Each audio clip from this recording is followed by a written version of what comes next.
ma jëlagum pause foofu ñu déglundoo ensemble ce bobard-là qui ne comprend rien dans la vie.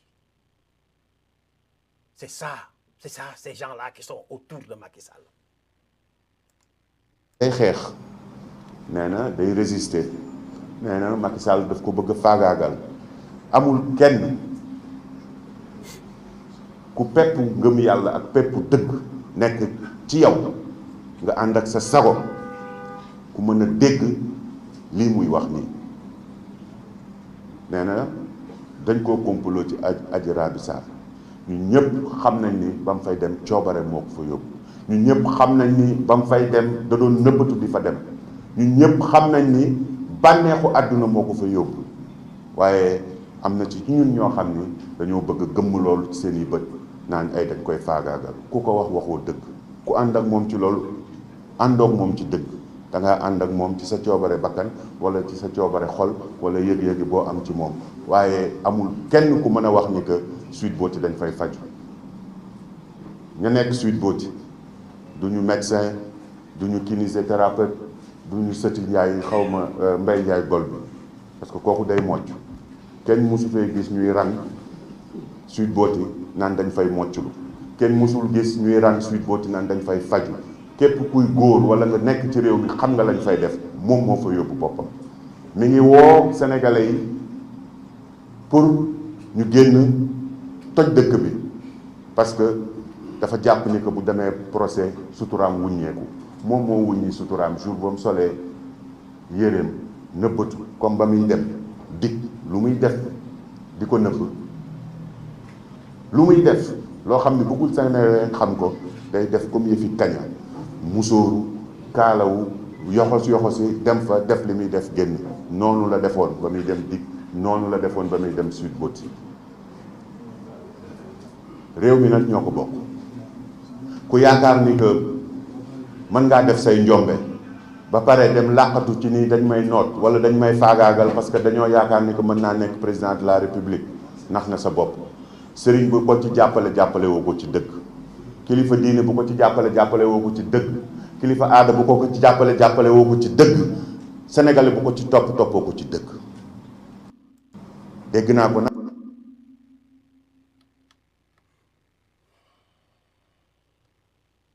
ñun ñëpp ñoo ko déggandoo sincèrement c'est vraiment honteux un ministre de la République moo tax gëj nañu am Sénégal des ministres responsables je pense depuis ci Abdou Diouf responsable je dis ñoo xam ne da nga leen di xool nga xam ne ñii c'est de vrais diplomates de même que Assemblée nationale ñoo xam ne da nga leen di xool et tu sens que ça c'est des vrais députés jàng nañu xam nañu te duñu dugg ci détail Mame Mbaye Niang est-ce que c'est ça son rôle est-ce que c'est ça son rôle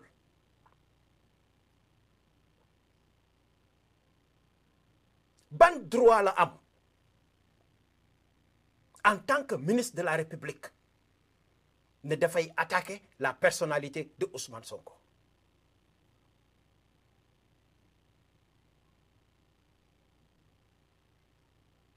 ba mu naan ñun ñëpp déggandoo nañ ko kilifa bu ànd ak moom ci loolu nekkoo ci dëgg sëriñ su ànd ak moom ci loolu nekkoo ci dëgg te sénégalais bu ci ànd ak moom nekkoo ci dëgg kon moom moo nekk ci dëgg parce que moom moo ànd ak état moom moo ànd ak état bi nga xam ne ñoom fas yéene jël Ousmane Sonko pour sàkkal ko pexe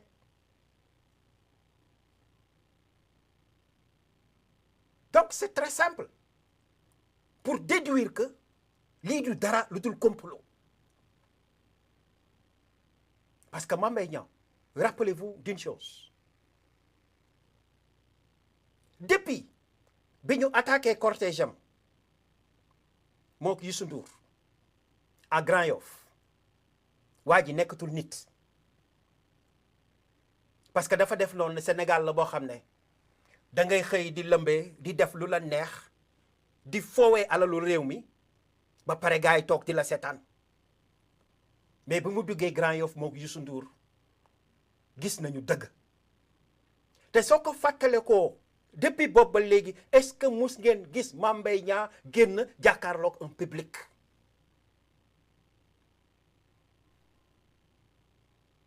donc voilà Sénégal billaay si vous pensez que on va vous laisser ngeen toog di rouler si suñu kaw bopp di dox si suñu kaw main yaa ngeen di nax seen bopp la woon wonni na et ça je vous le dis la woon wonni na parce que je me souviens le 30 décembre 2022 si laa jël serment ne bu Macky Sall la deful déclaration wax ak sénégalais yi lu ñu mën a dégg il y aura plus de passivité dans les antennes c'est la guerre et c'est du gatsa. Et merci Ousmane Sonko d'avoir simplifié ce mot. C'est du gatsa. Mame Mbaye Niang, un ministre qui est incompétent. Est-ce que mus ngeen toog jàkkaarloog Mame Mbaye Niang mu defal leen un discours or mu présenter leen un programme boo xam ne programme bu jaar yoon la nga xam ne kii kat ministre buy liggéey la kii kat c'est un diplomate sincèrement qu'on doit respecter mais il faut rien xam nga luy liggéeyam toog di tontu Sonko c'est ça loolu la am mel ni le gouvernement de Macky Sall amul ministre de la communication boo xam ne moo war a toog sax chargé wu de la communication te Mame Mbaye Niang nga toog def une conférence de presse jàkkaarloog Sénégalais yi ne leen kat voilà ce que j'ai en tête voilà ce que j'envisage de faire mais depuis que Mame Mbaye Niang est Mame Mbaye Niang depuis bi mu demee RFI je ne sais pas où France 24 def fa ay toj yoo xam ne kenn xamul nu muy demee en tant que ministre du tourisme ñu lay laaj xamuloo sax la cartographie touristique du Sénégal xam nga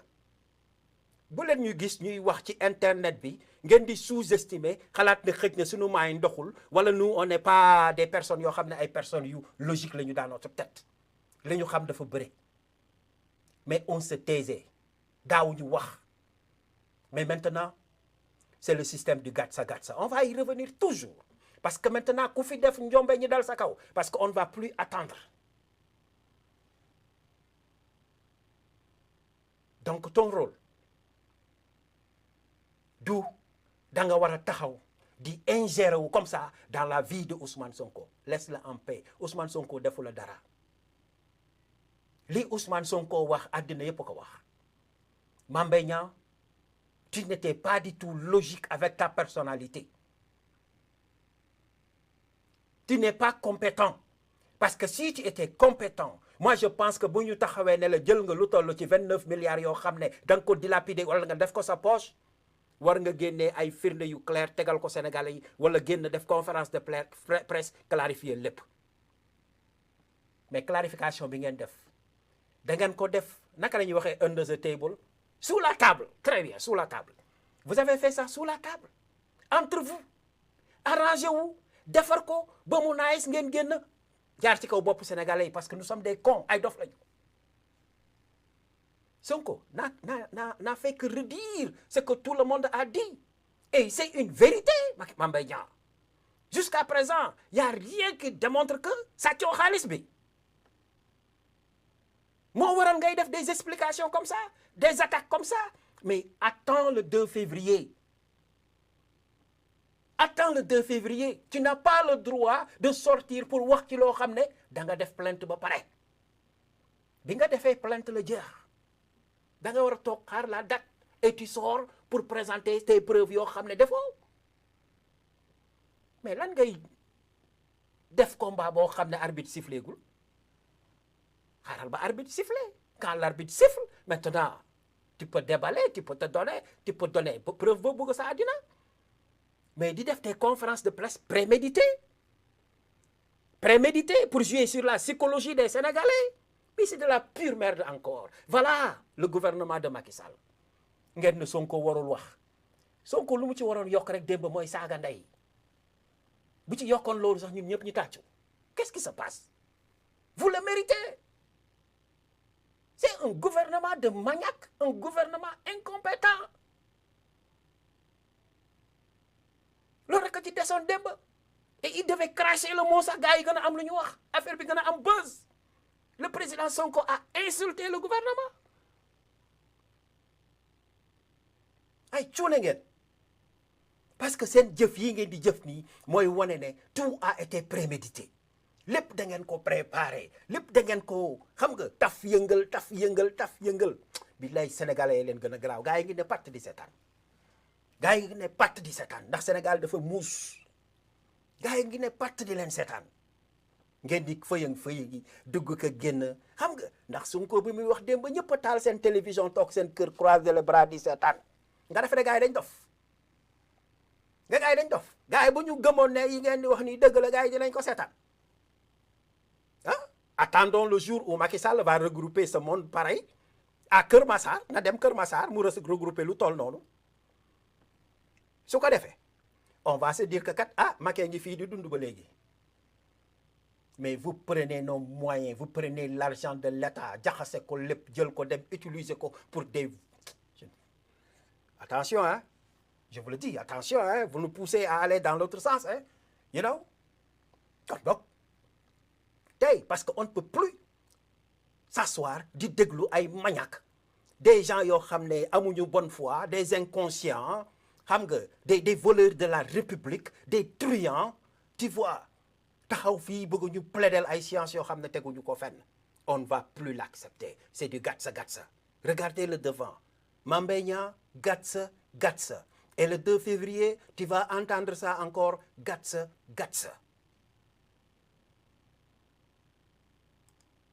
la justice bi la ñuy utiliser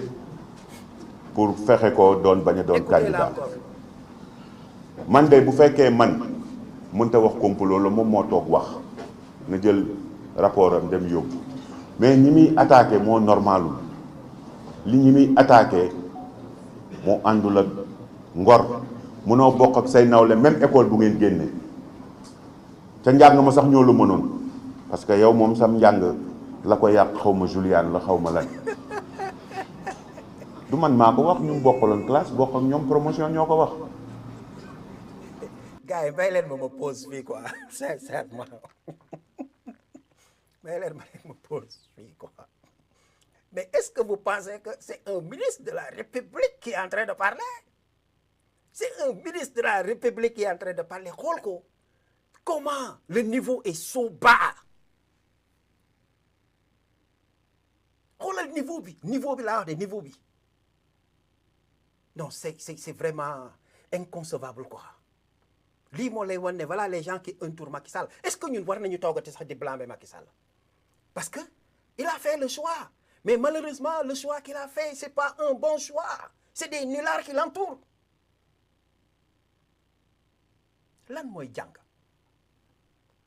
et je rends hommage à Serigne Bara Ndiaye quelqu'un de digne sincèrement parlant Serigne Bara yàlla na nga fi yàgg yàlla na nga fi yàgg ak Sa Ndiogou di ñu defal des analyses tellement pertinentes Serigne Bara ku la naw lañu ku la respecté lañu parce que bi nga ñëwee ci échéance politique bu Sénégal ba léegi li ngay wax ak analyse yi ngay def gis nañu des académiciens gis nañu nit yooyu nga xam ne dañu bind des livres sataniques en l'occurrence Yérim Seck gis nañ fi ku ne mais analyse yu ngay def c'est plus pertinent même que ñi nga xam ne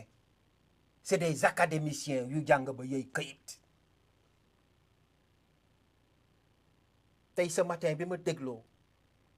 nga def analyse bu pertinent sur ce livre satanique de Yérim Seck sincèrement j'étais vraiment comblé de joie wallahi j'étais vraiment comblé de joie ndax nit dëgg rek mooy dëgg te yàlla bi ñu tiim xam ni ne école sax demuloo ci mais xalaat ak xel bi nga am ce maniaque là amu ko ce Mame Mbaye Niang qui ne vaut rien là amu ko te aujourd'hui c'est un ministre de la République boo xam ne fu mu dem rek déshonorer Sénégal saa yu ubbee làmmiñam rek nga xam ne kii ku manqué kuy wax la parce que parfois ça dama naan est-ce que kii amul autisme est-ce qu'il n'est pas autistique entre parenthèses parce que un ministre de la République tu dois être un responsable booy génnee wax day doon wax boo xam ne wax bu leer la neex a dégg. Quelle merde encore Macky Sall tooñ nga ñu ba ci kanamu yàlla tooñ nga ñu ndax Sonko ay maasam ñoo ko raw ci école ay maasam ñoo ko gën a jàng ci école mais li yàlla def ci Sonko defu ko ci ñoom Sonko il draine des masses et quand il parle il y a le monde qui est là en train de l'écouter.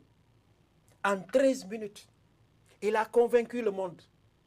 en leur faisant savoir que man maay Sonko bi nga xam ne man maay ñëw pour redresser l'Afrique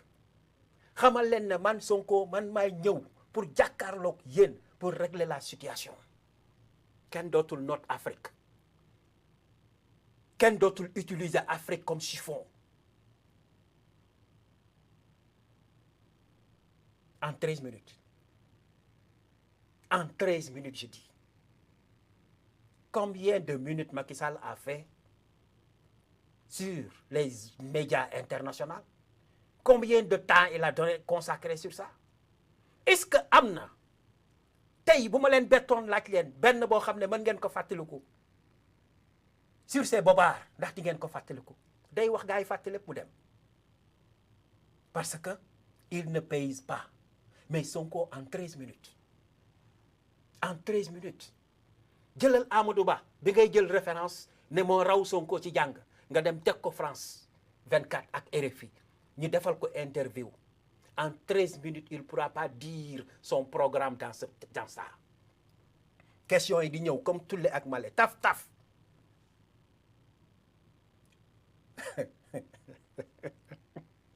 non mais guys non.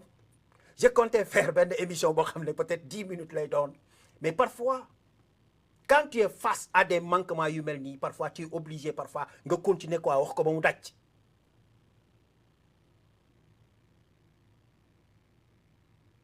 kon le temps est révolu billahi le discours de Sonko démb ku mu yeewul ci àddina dootoo yeewu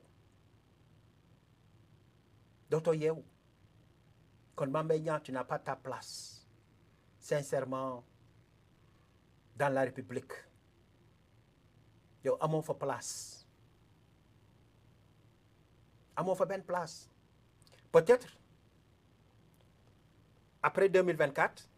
nga ñëw jël place su activiste yi commencé rebeller wu contre Sonko su boobaa ñu jox la crédit ndax tu as le plein droit mais en ce moment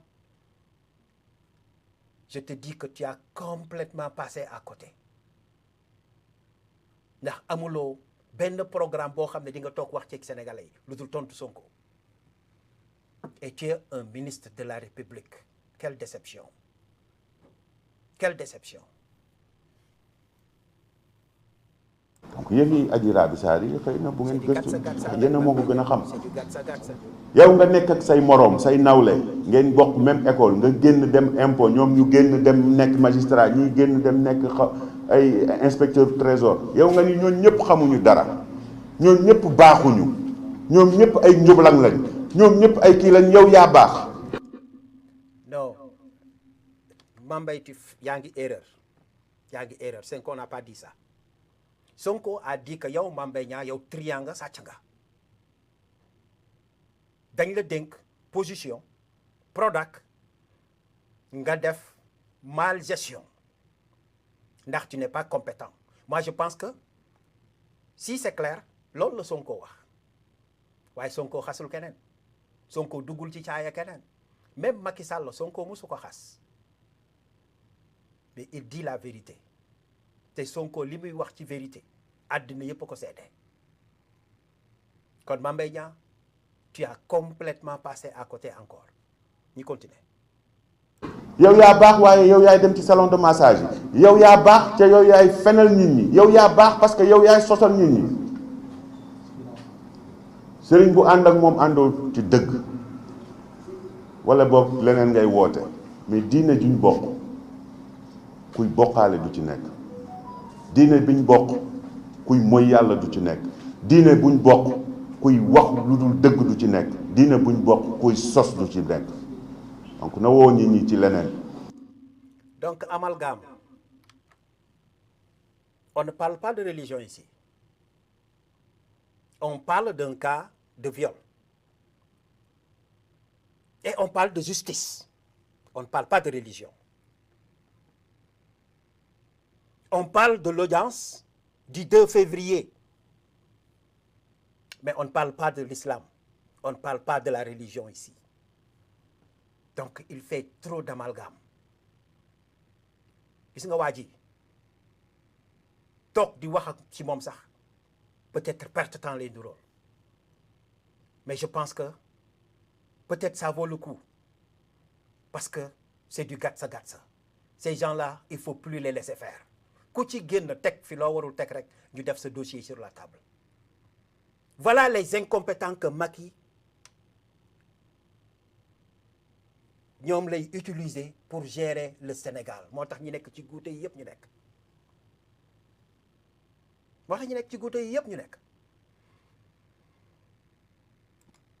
ci ay nar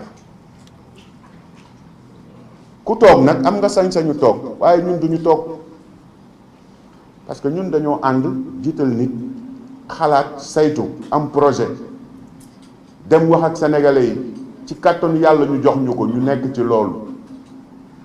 moom xalaatul joxewul sos ak wax lu dul dëgg kenn mës ta dégg mu ne la lii laay def ci ndox mi kenn mës ta dégg mu ne la lii laay def ci courant bi kenn mës ta dégg mu ne la lii laay def ci faj mi kenn mës ta dégg mu ne la lii laay def ci njàng mi woy ñi xamuñu dara rek. mais lu Sonko wax umpul kenn xam nga ñoom seen problème c'est quoi Sonko il va pas perdre son temps pour vous dire que lii laay def ci ndox bi lii laay def ci géej gi lii laay def fii lii laay def fii xam nga Sonko son problème c'est quoi et il a été très clair je pense hein si je me trompe rectifiez-moi que Sénégal gars yi ni ñuy dilapider les biens de l'État c'est tellement scandaleux de telle sorte que si on parvient à gérer xaalis bi ñu daan pasaree xaalis bi ñuy sàcc xaalis bi ñuy njuuj njaaj les projets yi nga xam ne dañ koy génnee comme par exemple le projet de Covid di jël xaalis bi di ngembal nee na yooyu yëpp buñ ko dajalee ça peut régler beaucoup de problèmes au Sénégal c'est ça on dit quelqu'un qui réfléchit ndax Sonko tey bu taxawoon tey ne leen bu subaa dinaa wàññi ceeb bi su ma ñëwee ceeb 50 francs laa koy jaayee su ma ñëwee suukar 50 francs laa koy jaayee su ma ñëwee loyer bi dama koy wàññi boo doon fay 100 francs maintenant 50 francs ngay fay bés bu ko waxoon kenn du ànd ak moom parce que ça c'est des programmes yoo xam ne dañ ko yàgg dugal suñu bopp te c'est des programmes caducs mais il a dit et il a donné l'exemple en Casamance en disant que képp ku ànd ak man même 5000 francs boo ko sàccee damay woo justice te sama gouvernement du doon gouvernement boo xam ne gouvernement wu njuuj njaaj lay doon wala gouvernement boo xam ne gouvernement de choix lay doon on va sélectionner les meilleurs ceux qui on pense que mën nañu gérer Sénégal ba pare jub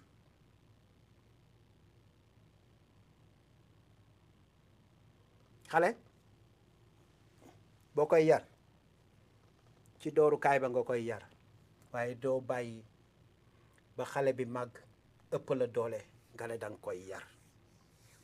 voilà la base de ce que Sonko a dit te ñun ñëpp ñu xam ne l'économie fondamentale appartient à la population et si tu veux que ça marche il faut que base bi dëgër te Sonko loolu mooy base du programme am li ci des yëpp les Sénégalais sont très intelligents pour gérer le reste am déet moi je pense que Mame Mbaye Niang je vais même arrêter de jouer tes audios là parce que j'étais prêt à te craquer aujourd'hui mais je pense que ça suffit largement. Ça suffit largement. C'est du gatsa. Et j'en suis sûr et certain que doon nga nit koo xam ne non seulement tu es incompétent, mais aussi fu la Sénégalais di xaar sincèrement matee woo ko. Et puis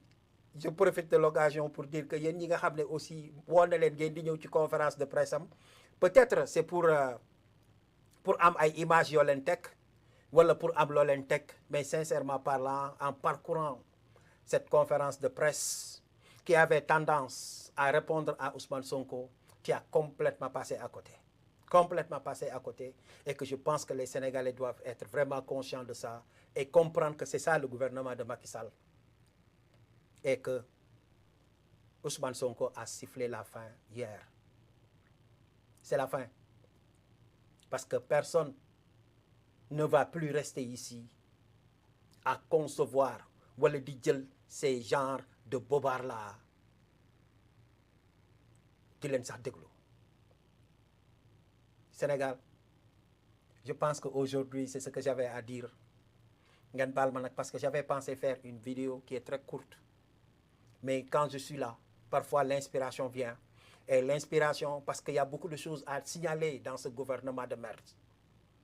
C'est de la pure merde. Et on en a marre, sincèrement, Sénégal. Sonko nag histoire ñu booleeg moom. On est dans la même génération. mu ñëw fekk si ñu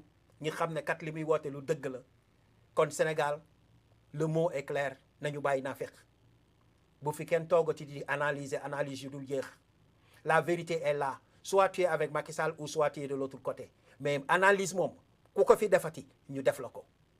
Parce que ku fi analyser rek naa fekk nga. Parce que ku ci nekk yàlla jox na la loxo droite, jox la loxo càmmoñ. Tu es vraiment conscient de toute situation qui se présente devant toi. À savoir vous les journalistes.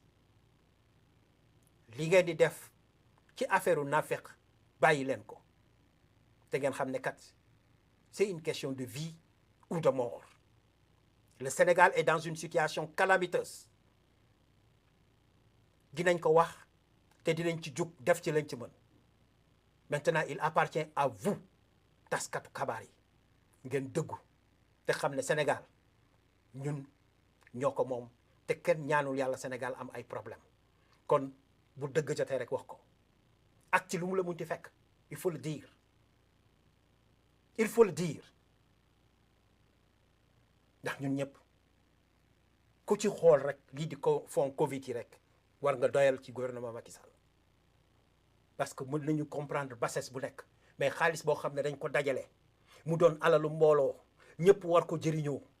ñi jël ay saaku ceeb di ko dox def ci ay oto mbalit yéen ñëpp ngeen toog ji ci teg seen bët. ñu dem ba nga xam ne FMI bi nga xam ne sax daf ñu lebaloon xaalis ci biir loolu pour Sénégal mun a am pousse bu ndaw.